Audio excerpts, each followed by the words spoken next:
Alors, ce que je voudrais vous dire maintenant, dans un deuxième point qui est plus conséquentialiste, c'est que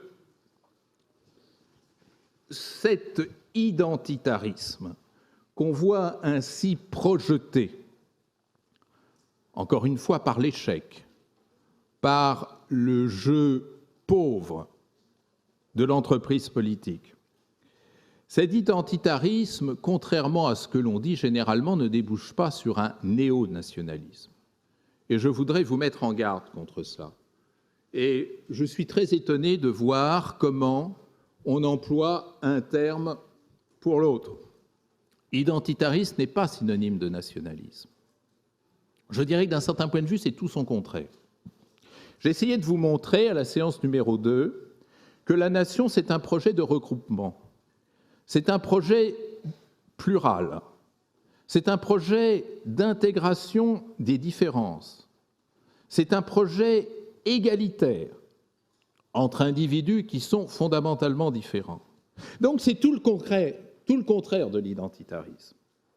Et croire que ces identités qui apparaissent au fil des conflits puissent être réglées par une construction nationale, croire qu'au bout de chaque identitarisme, on pourra créer une nation viable, c'est dangereux, c'est éminemment dangereux.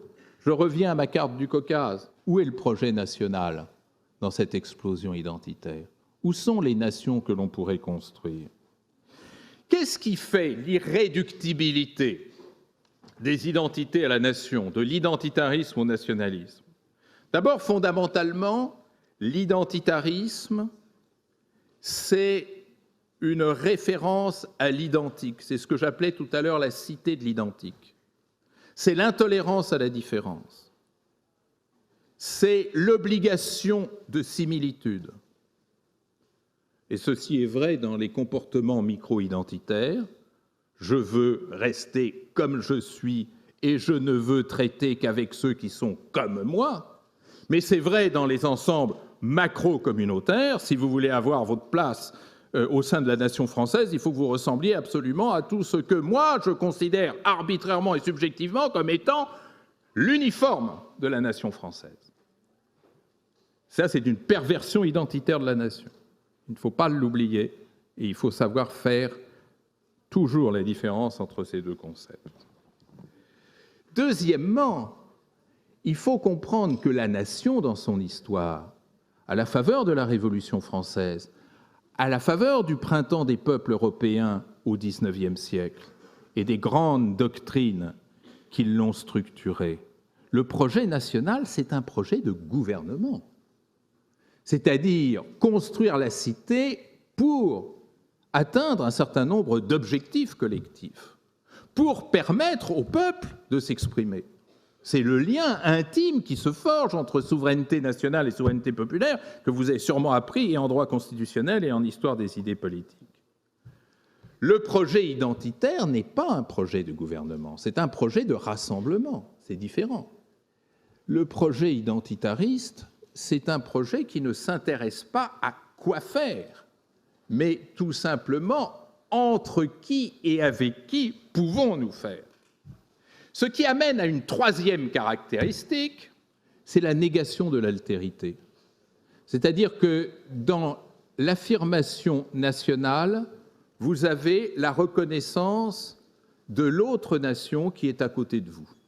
C'est d'ailleurs ce qui est à l'origine de cette belle page du droit international et des relations internationales modernes qui s'appelle la reconnaissance. Parce que je suis une nation construite et constituée, je reconnais l'existence des autres nations. C'est ça la reconnaissance. Et qui conduit à la juxtaposition des souverainetés. Et je reconnais la souveraineté de l'autre. C'est donc effectivement une construction de l'altérité.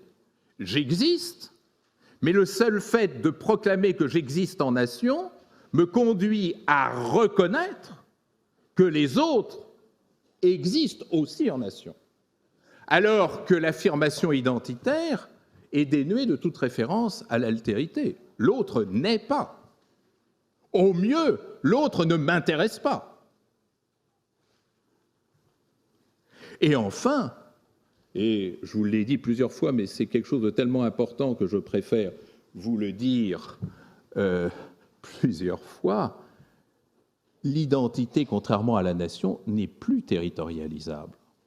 Regardez, vous avez ici la carte de l'Albanie, mais vous avez là les populations albanaises, qui sont minorités en Macédoine, qui sont majoritaires au Kosovo, qui sont ultra-minoritaires aujourd'hui en Serbie, qui sont ultra-minoritaires aussi au Monténégro.